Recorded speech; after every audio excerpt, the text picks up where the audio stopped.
to providing perpetual access to print and digital books for libraries and the communities they serve. Learn more at EBSCO.com. And the listeners who support this NPR station.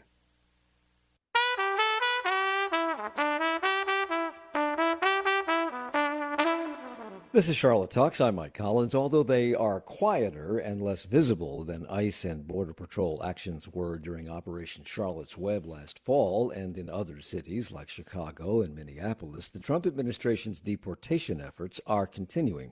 The undercurrent of fear remains here and in immigrant communities around the country.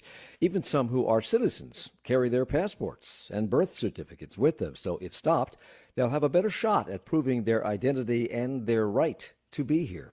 Later in the program, we examine how this is impacting those communities and our economy.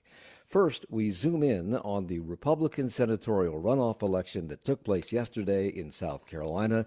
Two candidates faced off: Senator Darline Graham, who was appointed to that seat following her brother Lindsey Graham's death, and Rock Hill Congressman Ralph Norman. Graham won and will face Democrat Annie Andrews in November in an election Andrews would likely have lost had Lindsey Graham lived to run again. What are her chances now? What did yesterday's election reveal about the Palmetto State, its voters, and Donald Trump's continued hold on the Republican Party? To help us with that, we welcome back Gavin Jackson, host and public affairs reporter for South Carolina ETV, who I know probably had a long night last night. Good morning. Thank you for coming back. Appreciate it. Hey, Mike. Good to be here. Did the outcome come as a surprise to anybody? Yeah, I think it really did. And you're talking about me having a late night. Honestly, it wrapped up early, which was kind of shocking because the Associated Press called that race, projected Darlene to be the winner at 9:01 p.m., which was about 2 hours after the polls closed. Everyone that we were talking to and looking into this race expected that to be a super close race. It turned out to be about a 4-point race, so it was still close, but still not what we were expecting in terms of thinking it'd be maybe a point or two. And then to call it so quickly and to see Darlene really pull it out was very surprising to a lot of people. I think a lot of people were thinking Ralph Norman had it. But we can go into the details more about where those voters turned out, because it was really the upstate versus the rest of the state, Norman versus Darlene and the rest of the state there too. So again, a big surprise there last night here in South Carolina. Even though there was one less candidate, Russell Fry, it was the third candidate, so he wasn't in this race, but he threw his support to Darline Graham. Even though he wasn't in it, the map looks pretty similar to what happened in the last election, where Norman, whose home area is Rock Hill, took the upstate, including Greenville County, which is the most populous county in the state. Well, she took everything south of that, right to the coastline. Right. Why would that be? Why do people in Charleston simply don't know him? Well, I think it's more of just a matter of his politics too. I think he aligns way closer with those in the upstate, and he has those personal connections to the upstate, to his fifth congressional district borders that region too, which is super conservative. Rock Hill is where Congressman Norman's from, obviously right across the border from y'all. But what the key region for this race was, like you said, Congressman Russell Fry's district, the seventh congressional district. Horry County is a major powerhouse, and they turned up in the way that Darlene Graham needed them to do so. And in order for that to happen, she had President Donald Trump right in the epicenter of it in Myrtle Beach last Friday. And of course, it came down to Russell Fry throwing his support behind Graham as well. That was a 10-person race 2 weeks ago. Like you said, Russell Fry came in third. It was emotional. It was close for a lot of people. A lot of people were invested in this race. This would have been a different race if Russell Fry was in it. So we know that President Trump leaned heavily on Russell to endorse her and get his support behind her. And that's really what paid off. That, and of course the president coming in, investing in her, and really pushing to get her across the finish line. This is the fourth time, if I'm correct about this, since June that South Carolina voters have been asked to come to the polls. How many people turned out in this runoff versus the last primary, which was less than a month ago, and what impact might that have had on this vote? Yeah, so definitely. So June, we saw like it was more, of course, the typical primary. That's when we had June 9th, and we also had a runoff there for the gubernatorial race. So that was your typical, just normal run-of-the-mill primaries. Senator Graham was on that. He won the nomination outright for his fifth term. And then, of course, he passed away on July 11th, which was now 46 days ago. So it's been a very intense month and a half here in South Carolina, including Senator Darline Graham getting appointed by the governor, then being reportedly told to run for this seat, and that she ran for it, and this, the debates, and then we had that 10-person runoff, the 10-person primary, and now this.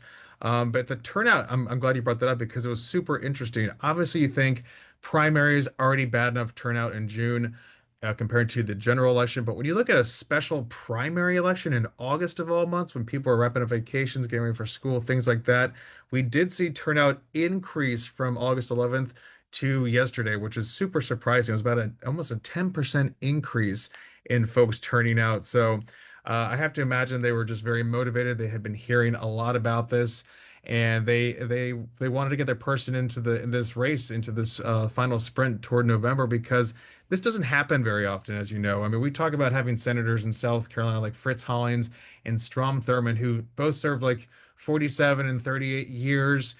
Graham was in there since 2002. So this is one of those things that doesn't come around very often. Obviously, there's primary challenges here and there, but to get a new person in here, that's a big deal, and people are engaged on that. And I think that's again going back to Russell Fry, why it was such a close, intense battle for him. Because if he would have got in this runoff, I think he would have had it, and then of course he could have been in that Senate seat for essentially as long as he continued to perform for the people of South Carolina. Both of these candidates, Ralph Norman and Darlene Graham, met in a debate, one debate only, a couple of weeks ago. I believe you helped moderate that event.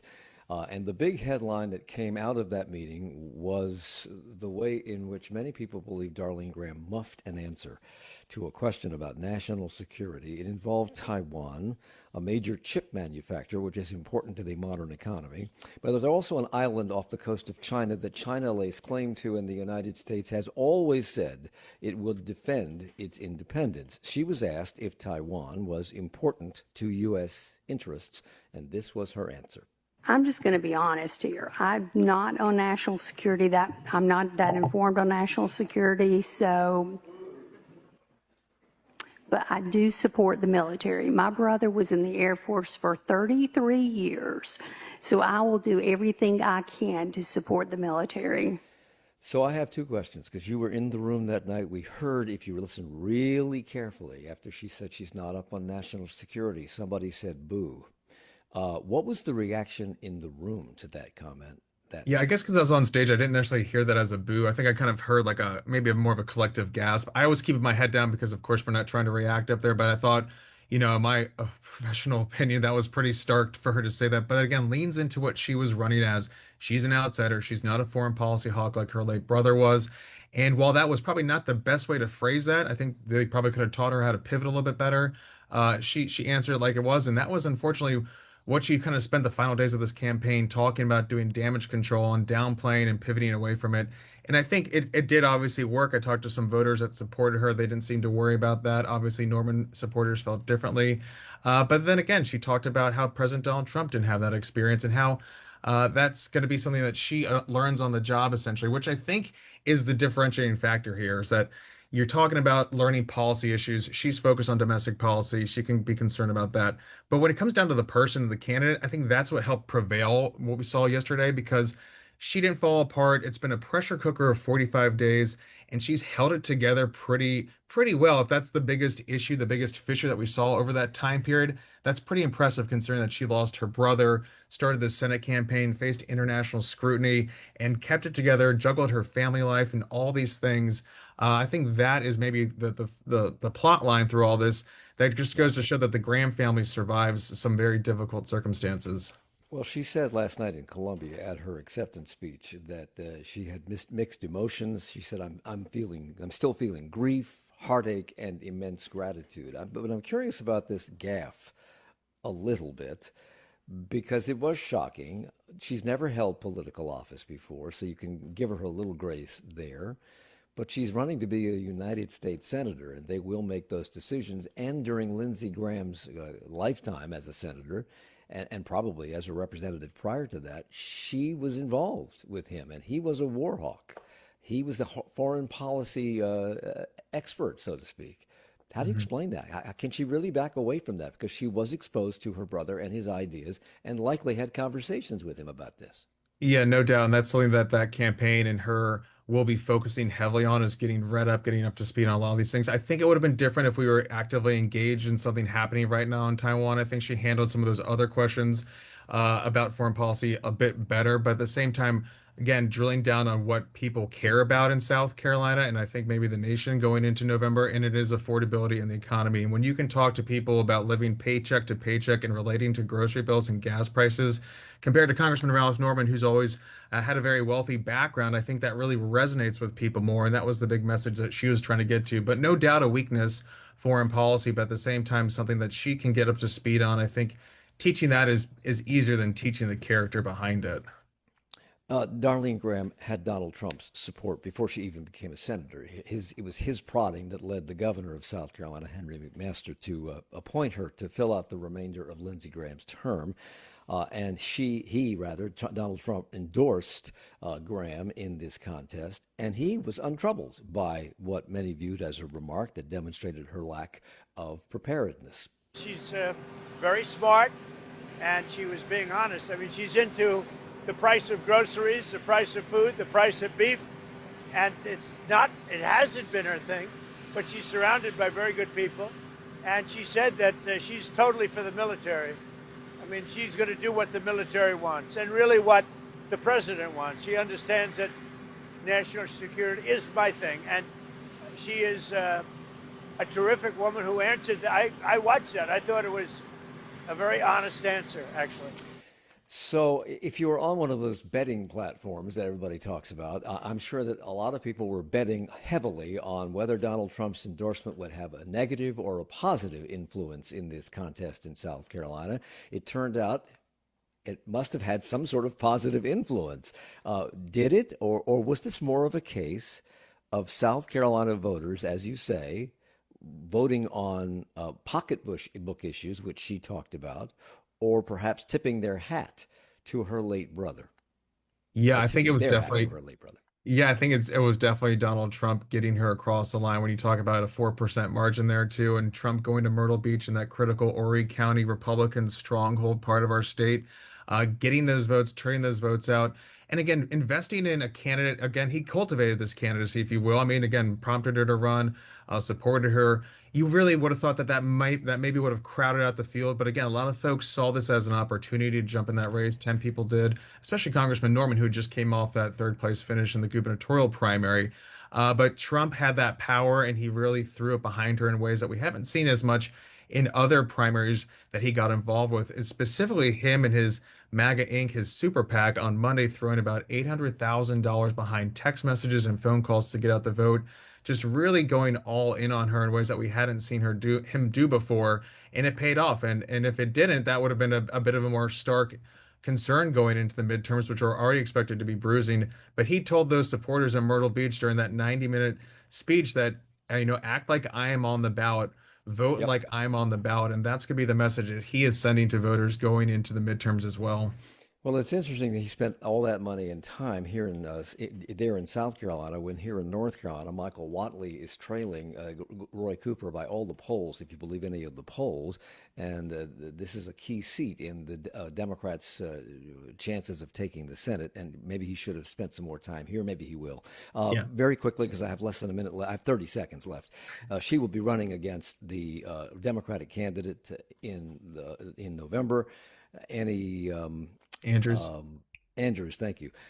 What are Annie Andrews' chances now that she has a candidate to run against? It's going to be super difficult. And I think, she's already out with a $500,000 statewide ad buy. It's going to be a difficult race for Democrats in South Carolina. We are not like North Carolina. I want people to know that. It's a solid Republican state here. And if you go back to the 2020 race when Jamie Harrison, the former state party chair, ran against Graham, he spent about $140 we have to million. stop Gavin Jackson from Yeah. South Carolina ETV. Thank you for the time. Sure thing, Mike. On the next Charlotte Talks, a look at voting changes put in place by the General Assembly in advance of the midterms, and at a new poll showing North Carolinians have high confidence in the integrity of our elections, if not others outside the state.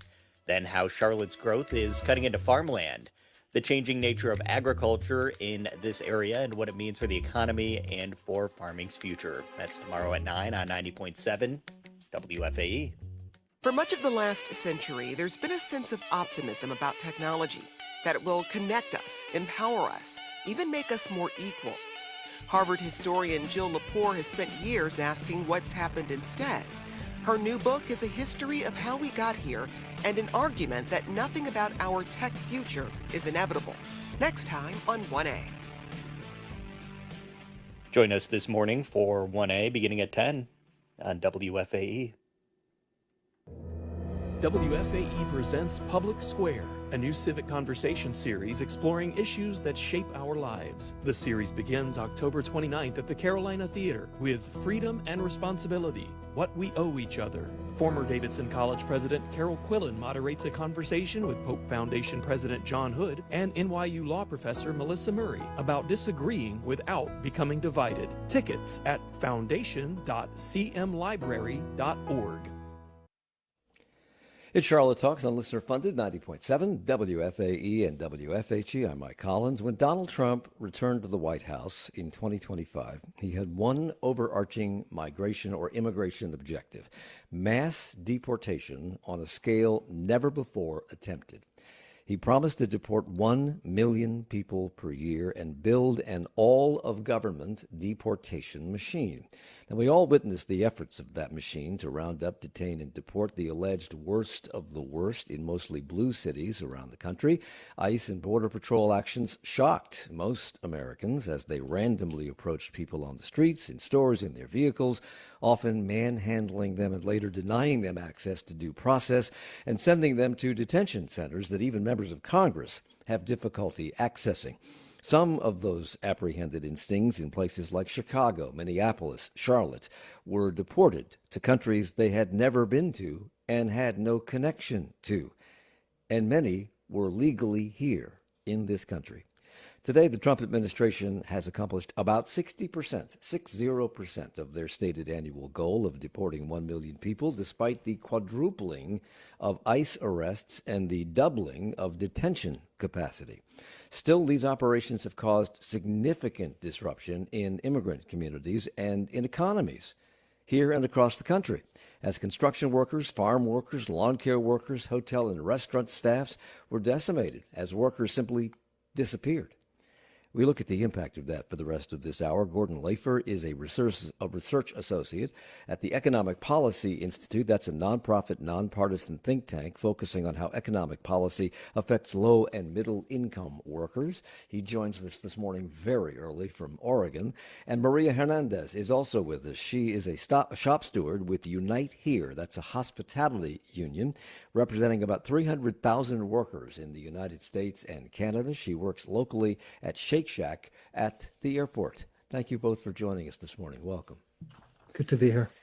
So, Gordon, I'm going to start with you. Your organization, the Economic Policy Institute, recently published a study analyzing the cost of deportations nationally and state by state, even county by county, city by city, including a calculator to show what the money spent on these mass deportations could have gone to instead. That report, this is shocking. I had no idea. That report says that we have spent I want people to listen to this. We have spent $268,999,966,016, or $2,358 per taxpayer nationwide. How did you arrive at that figure? So the numbers are all public numbers. This is the total amount of money that all of us as taxpayers are being forced to contribute to this, just based on two things. One is last year's big, beautiful bill. And then this summer, there was an extra $70 billion added to ICE and deportations. And we looked at how much of that comes from every place in the country. So for instance, in the city of Charlotte taxpayers are paying $978 million as their contribution towards the federal deportations. And I think, as you said, the biggest, most shocking cost of this is the human cost and the erosion of civil rights. But as something that is being pitched as if it's going to help everybody else or help everybody who's a citizen, the cost is huge. Do you think the average citizen knows this, or they know what kind of money is being spent both on the roundups, on the deportation flights? Because some of these individuals are given money to go home, and we have to pay the airlines, obviously, and the detention facilities that have been constructed and are continuing to be constructed. Do you think Americans know? No, and I think that the government has tried to hide this amount of money and saying, "Oh, we're really helping people," and when you look at what this could be used for, so again, if we look at Charlotte, I mean, there could be an additional 45,000 units of public housing or almost 4,500 additional school teachers or almost 46,000 more elderly or children on Medicaid. This is a time when a lot of people are struggling to get, to afford housing, to afford healthcare, to afford education. And at a time when we're saying, oh, we want to put America first should mean putting money into the things that really matter for people instead of spending this enormous amount of money on deportations. And I'll just say last thing is there's been some talk about, oh, how much money are we spending on the Iran war? What we're spending on mass deportations is more than 4 times more than what's been spent on the war in the Persian Gulf.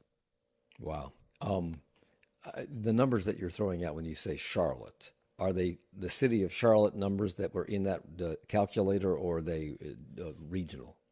That's the city of Charlotte. Okay. And Uh, you can, sorry, go ahead. no, that's fine. The report says that nationally, $269 billion could have gone, as you have alluded to school teachers and firefighters and people on Medicaid and to veterans medical care and Head Start and registered nurses, and the list goes on and on and on, and affordable housing, etc. Had we not spent this money on deportations, would we likely have spent it on any of these things? That's a question about politics, but I could say if you were somebody who didn't want to spend it on any of those things, again, just for the city of Charlotte, you could give a $3,150 tax refund to every taxpayer in the city of Charlotte. And I'm sure people can think of in their own lives, what would I do with an extra 3,150 if I had that? So it doesn't you can think of what would be the public service that's most needed or giving money back to taxpayers. I want to go through some of the Mecklenburg County numbers here in a second, but as you went through the data in this report, because you're taking the 30,000-foot view, you're not focusing necessarily on our part of the world, but did anything jump out at you? Did anything surprise you? Anything shock you about this? I mean, it really shocked me how big the numbers are. And they're, for a big city like Charlotte, the numbers are big, in some ways almost like too big to imagine. But I've talked to people also in places, like a town of 10,000 people where it's like, okay, we would have 20 more school teachers. But in a town of 10,000 people, when you have 1,500 kids in the school system, you can kind of picture where those are going to be. And like you probably know some of the people who could be getting Medicaid or could be not being cut off from food stamps. So, the numbers are huge. And even in small places, they're really picturable what we could be doing with this money instead. This calculator that your organization, the Economic Policy Institute, published is available. It's online, and you can literally click down to the city. You can look at North Carolina and the money being spent. You can look at the money being spent in Mecklenburg and the surrounding counties. You can look at the money being spent in Charlotte, or that could have been spent on things in these locations that is instead going to these deportation efforts. So in North Carolina, nearly $7 billion of our tax dollars could have funded, as you point out in this survey, nearly 32,000 teachers, 39,000 firefighters, 20,000 registered nurses, and we know that we have a deficit of nurses and firefighters, and it's difficult to keep teachers in the profession. In Mecklenburg County, we account for over $1 billion of that total figure, which could have financed, you say, nearly 6,000 school teachers, 7,000 firefighters, 4,000 nurses. It amounts to $3,171 for every Mecklenburg County taxpayer. I'm not sure what the question is here, to be honest. I could ask you if we would have gotten that money for other things, but do you think there would be political consequences for this if this becomes well known? Uh, I hope so because I think that, the mass deportations were originally sold as saying, oh, they're going after, violent, dangerous criminals who are at loose in society. And then it turned out even the conservative Cato Institute found that less than 5% of the people detained by ICE had any history of criminal conviction. And then it's kind of pitched as if, well, this is going to help citizens, somehow your economic life is going to be better. And in fact, it's the reverse, and it's the reverse by a lot. And I guess the last thing I want to say about the numbers is I know we're at a time when everybody distrusts experts or doesn't necessarily trust facts or whoever they come from. If you go online to the calculator, which is epi.org/deportation-calculator, not only are all the numbers there and you can download all of the data for the whole country, but if you click on anything, it's completely transparent about where those numbers come from. So nobody has to feel like, oh, do I trust the Economic Policy Institute or do I trust these people? You can see where all the numbers come from, and everybody can make sense of it on your own. Maria Hernandez is also with us. She's the shop steward at Unite Here. That's a hospitality union across this country and Canada. We've been talking about all these numbers and the money being spent that we could have spent elsewhere, according to this Economic Policy Institute calculator. But it doesn't figure in, Maria, the loss of income, the loss of purchasing power, the loss of taxes collected from those who have been detained and deported or don't go to work because they're too afraid to leave the house, or the loss of revenue at places of business that depend on those people coming to work and also coming into their stores as customers. You work in the service industry. How hard has the service industry and your fellow workers been hit by these deportation efforts? Well, I can give you an example. When I was at the airport, there had been a rumor going around that ICE was going to be at the airport. We had a lot of workers didn't show up, especially the ones that clean like the MBMs, ABMs. They're the ones that clean the pick up the trash for us and clean. And I went asking them because sometimes they came to me for advice because I'm in the union. They have a different union, but they would come to me. Yeah. And they were like, Mama, ICE, ICE. I go, no, I said, they can't come this far into the airport. They're like, no, my friend no come to work. My friend no work here anymore. They afraid. I go, no, don't worry. I said, they won't come in here.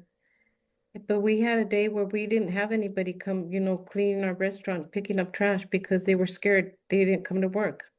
And I felt bad for them, But is it true that they won't come into the airport because the TSA is a federal agency and federal agencies have been told they will cooperate with ICE. So wouldn't ICE be allowed into the deeper accesses of the airport beyond the entry gates? Well, at first we didn't know if they would or wouldn't, and we were just trying to calm them down because it was, we know that even though we have papers, like me, I've been stopped. I'm a U.S. citizen and I've been stopped. So So everybody let was me ask, scared. ICE was operating here in Charlotte well before Operation Charlotte's Web. We've reported on it many, many, many times. And during Charlotte's Web, 425 people were arrested. But in that period, a lot of Hispanic businesses and those catering to Hispanic customers simply closed their doors because those customers weren't coming in, the workers weren't coming in. Has that changed any? Are people No, coming out? Are they coming back to work? Are they coming back to the businesses that cater to their needs? no, not all, not very many people are coming out. Not very many people are coming back. In my And area, it was, go I've ahead. seen people moving out. I mean, literally, you can see the U-Hauls coming in and they're moving away because they're scared. One of the businesses that shut down during Operation Charlotte's Web was Manolo's Bakery, run by Manolo Betancourt. Yeah, I He know spoke him. at Well, so do I. He spoke at Monday's Charlotte City Council meeting about the ongoing impact of these deportation operations. ICE is still in Charlotte. Every single day they are taking people away from our streets. Our business going down. Our children are going back to school tomorrow. They are in trauma. They are sad. They are worried. Does he have that right? It's true. My kids are in their 20s and they went through that Charlotte's Web and they watched their well, I get sentimental when I hear this. They were they were dropped off at school and they were standing there and their friends' parents were being dropped, they were dropping off their kids and they were watching their parents being arrested right in front of school.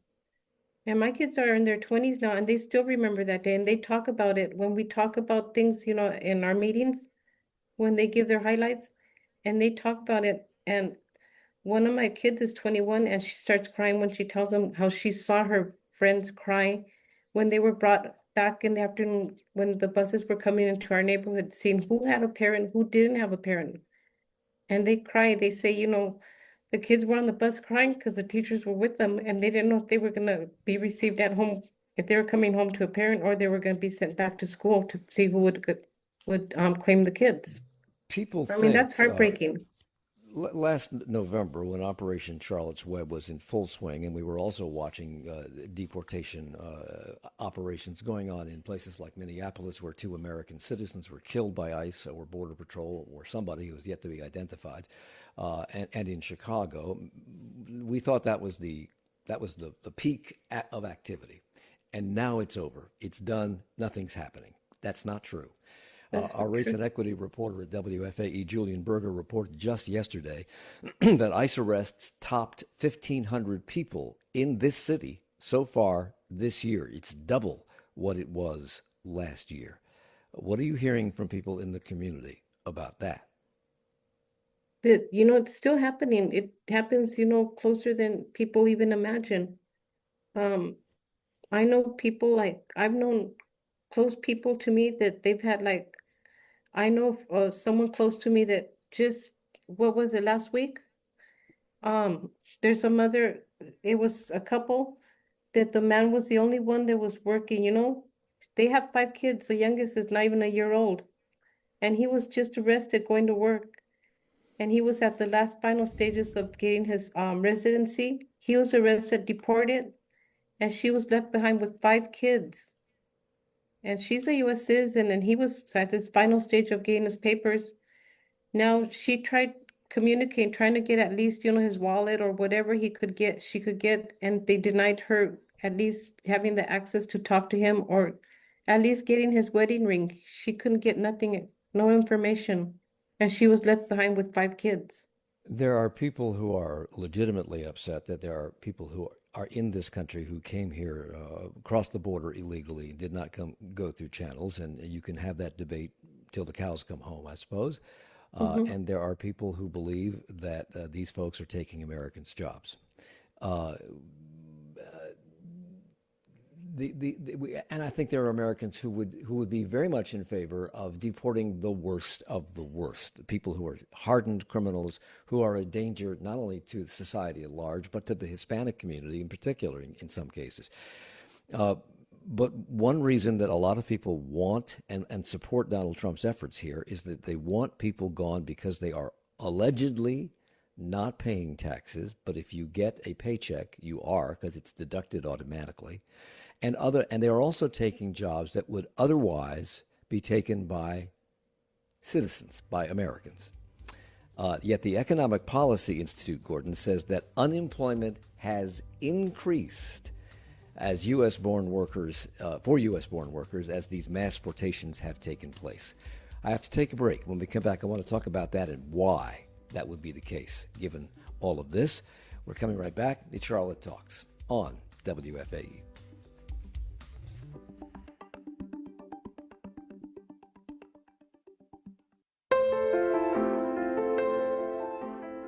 Coming up at 10, for most of the last century, there's been a sense of optimism about technology, that it will connect us, empower us, even make us more equal.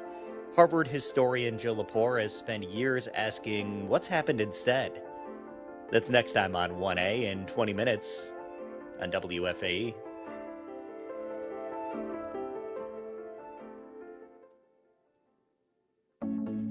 Hi, I'm Candace Johnson, Executive Director of Membership here at WFAE. Celebrate life's special moments with a WFAE program sponsor message. Recognize a birthday, anniversary, retirement, graduation, or simply send a heartfelt shout out. Your personalized message will air on WFAE throughout the day, honoring someone special while directly supporting the WFAE programs you value. Learn more at WFAE.org/program sponsor. Way back when, in 1987, WFAE expanded to 24-hour operations. In 1995, we launched WFHE in Hickory. And in 2004, we began broadcasting in HD radio. In 2008, WFAE introduced the Charlotte Jazz Channel.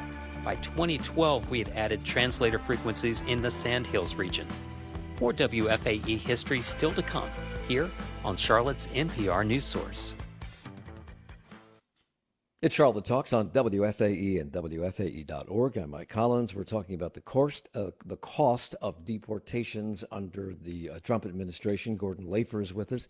He's a research associate with the Economic Policy Institute. They have published a calculator that will hone you right down to every city in the country, every county in the country, every state in the country, and what this is costing our economy. Marie Hernandez is also with us. She's a shop steward for Unite Here. That's a hospitality union serving workers in both Canada and the United States. So, Gordon, one of the reasons people are in favor of deportation is because they believe that these immigrants who are not here legally are taking jobs that would otherwise be filled by Americans. But you say at the Economic Policy Institute that unemployment has increased for U.S.-born workers as these deportations have taken place. Why? Well, you have a lot less. First of all, you have a lot less people in the economy who are spending money all the time, paying rent, buying things, patronizing local small businesses.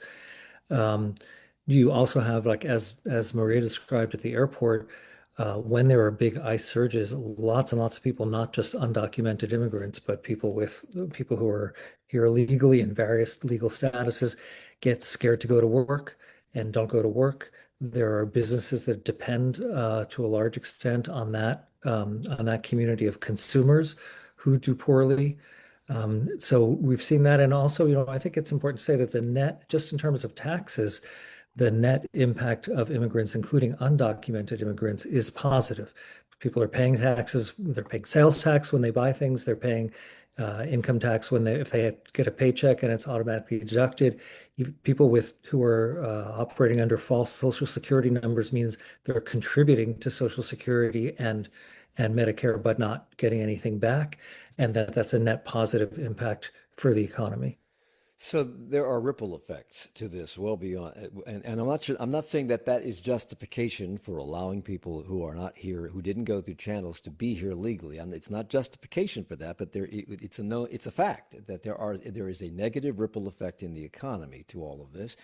And just recently, it was reported that the Trump administration is preparing a mass revocation, not an immediate deportation, but a revocation of up to 200,000 business and tourist visas, the B1 and B2 visas, which are usually given to people who have an impact on the economy by coming here to take high-level, high-paying jobs in many cases.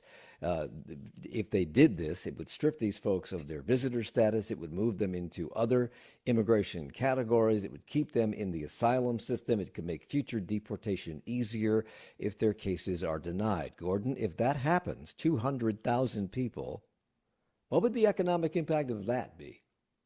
I mean, I can't put a number on it, but it would be huge. And, oftentimes immigrants are concentrated in certain occupations and industries. We've seen a lot, for instance, anybody who's dependent on home care workers, healthcare workers, in parts of the country where there's a lot of retirees, people are trying to get somebody to care for themselves or care for their parents.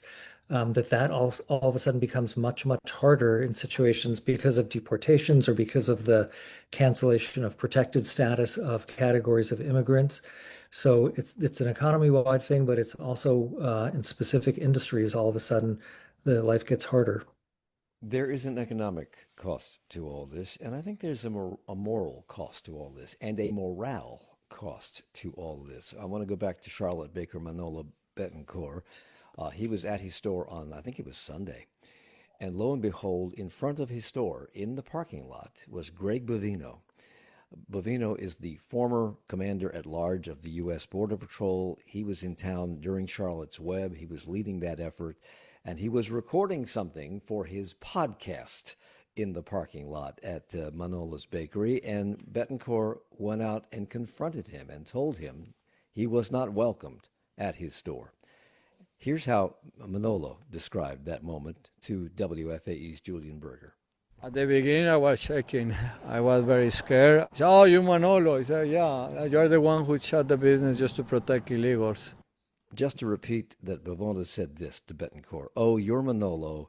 You're the one who shut the business down just to protect illegals. And yesterday, our reporter, Julian Berger, asked Bovino for a comment about that meeting. Bovino sent several texts saying, among other things, quote, non-assimilative immigrants are anti-American. And he also insisted that, quote, mass deportations are not being carried out in any form or fashion. He called that a government lie. That's a quote.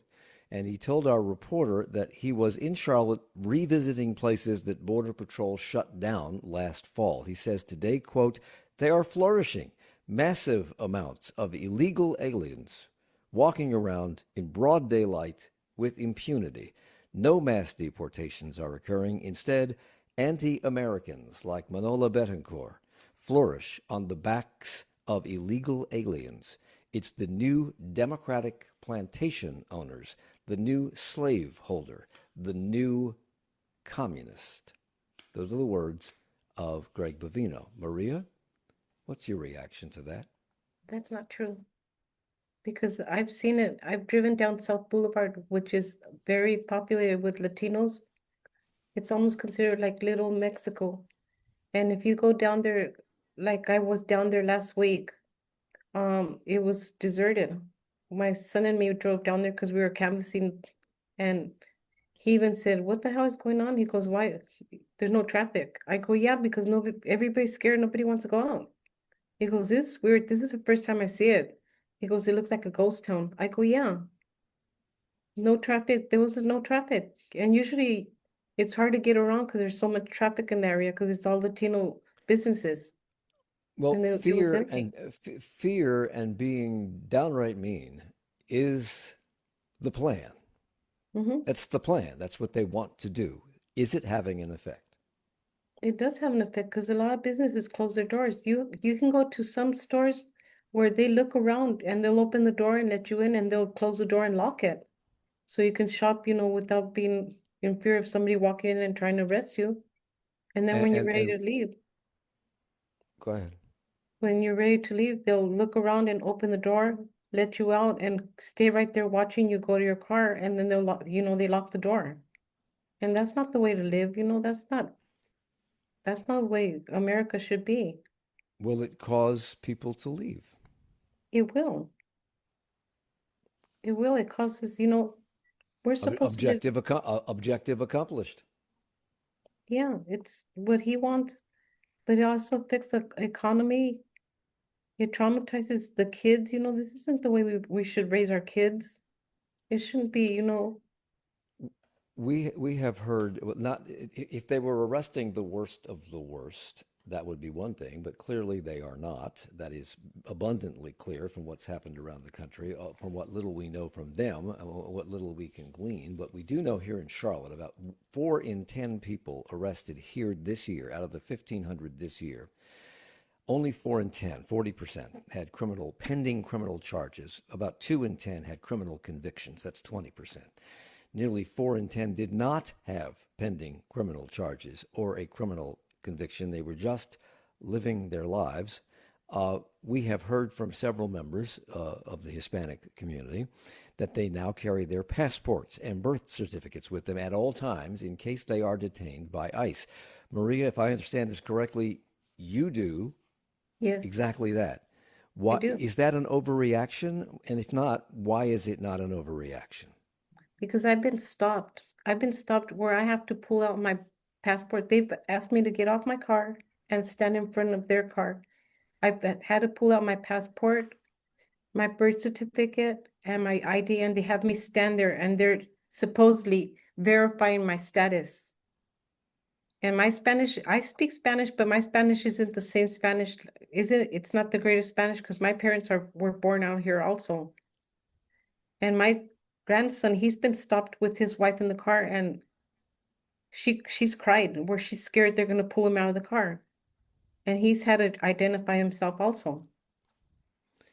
I hate to boil this down to money, Gordon Lafer, but in America, that's what it's about. It's about the money. And I find it fascinating that that's one aspect of this, either that was not considered or that simply doesn't matter.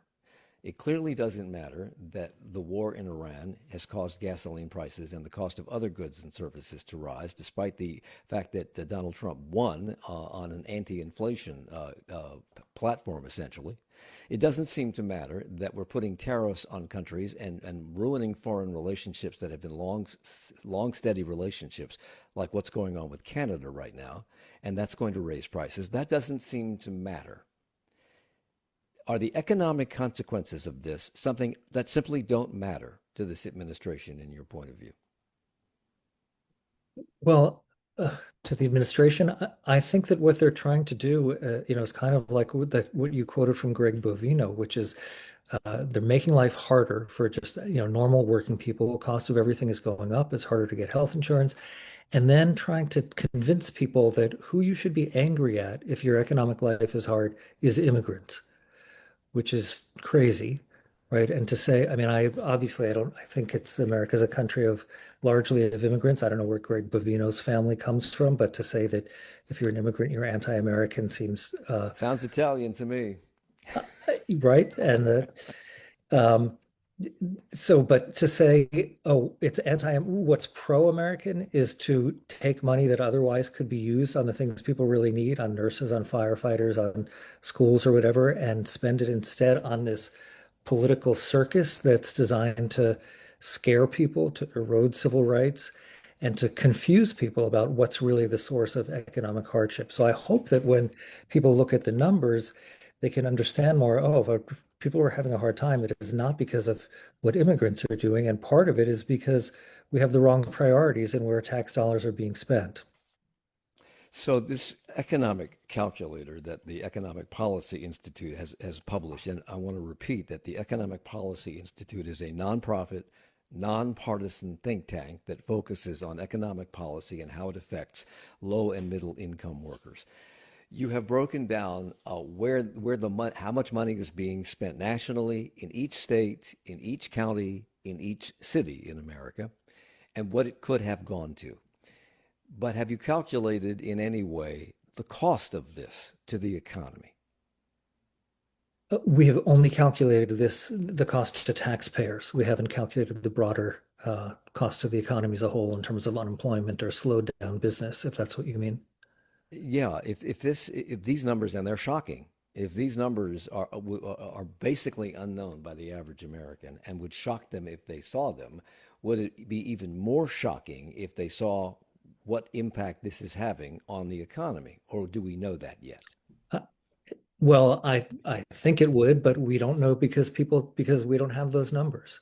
And I think there are a lot of people who may be maybe on the fence of what do they think about immigration, or they don't think much about it. But if you said, well, was it more important to give money to this or to keep teachers in schools and keep nurses in hospitals and that kind of thing, that becomes a very easy answer for a lot of people. And I think that's part of why these numbers have been hidden until now.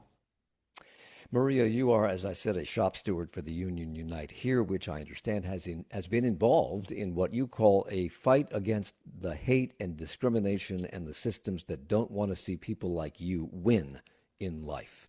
How has your union been involved, and is it making a noticeable difference? I feel it has been making a noticeable difference. We had 1 year when we were canvassing.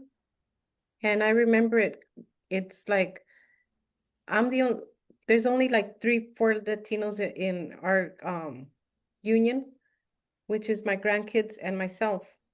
I was canvassing for the Sadler campaign and I wandered away, and it made the other kids panic. they were looking for me, and I wasn't too far away from them, and they were blowing up my phone. I was talking to a lady that was on my list, and she was iffy about the immigration. She didn't think, it was a big deal about it. And my phone kept ringing and ringing, and I kept telling her, oh, they're probably looking for me, and I blew it off. And all of a sudden, one of the kids came running up to me, and they were scared. And they're like, there you are, Maria, there you are. And she gave me a hug. She goes, we were looking for you, Maria. And then my captain came running up, and he goes, Maria, don't ever do that. We were scared. We didn't know where you were. And she looked at me, and I'm like, I'm okay. I'm okay. I'm right here. And the lady looked at me shocked, and she started crying. She goes, it's happening in our door. I go, yeah. I said, they thought something really bad happened to me. And they were like fussing over me, and we finished the conversation. She started crying. Her husband came to the door to see what was going on. And she goes, they were looking for her because she's Latina, and they thought something had happened to her. And she just cried, she goes, you know what, you have my vote. She goes, this is really happening at my door. So And we there's the walked cost. away. Fear is part of the cost calculation. It's not just dollars and cents, but Manolo's Bakery, I keep coming back to that because that bakery became the beacon for the Hispanic community in Charlotte during the Operation Charlotte's Web. And they say they lost $50,000 during that operation. It was worse than what happened during the pandemic. It was worse than what happened during the economic downturn in the early 2000s. But when you extrapolate that out, Gordon, to other Hispanic-run businesses, to employers who may have been short-staffed because of these raids, who may be to this day, and I'm talking about people in the service industry, in the home building and other construction aspects of construction industry, is there any way really to calculate the real cost of this? I don't know, but I know that, the numbers from our calculator, which are just taxpayer dollars, are already shocking. And the one thing is that the real numbers, when you include the stuff that you're talking about, are even bigger than that. And because Manolo became a beacon in this community during those raids, a hub for protests and a place to gather, even now his business is a target for hate messages and racially motivated attacks. That's happening throughout the community. I have 15 seconds, Maria. That's all I got. Is there a way to calculate the cost of that, the human cost of that? No, I couldn't put a cost on it, You never know. But it exists, and we'll leave it at that. That's an unfair question, and I know it, but I thank you for taking a stab at it. I appreciate it. Marie Hernandez is a shop steward for the Union Unite Here. It's a hospitality union. And Gordon Lafer is research associate for the Economic Policy Institute. Thank you both for your time. The sun is up in Oregon. Thank you. Charlotte Talks with Mike Collins is a production of 90.7 WFAE. Support for Charlotte Talks comes from Mazda of South Charlotte. Our executive producer is Gabe Altieri. The senior producer is Sarah Dalia. Our producer is Chris Jones. Additional production assistance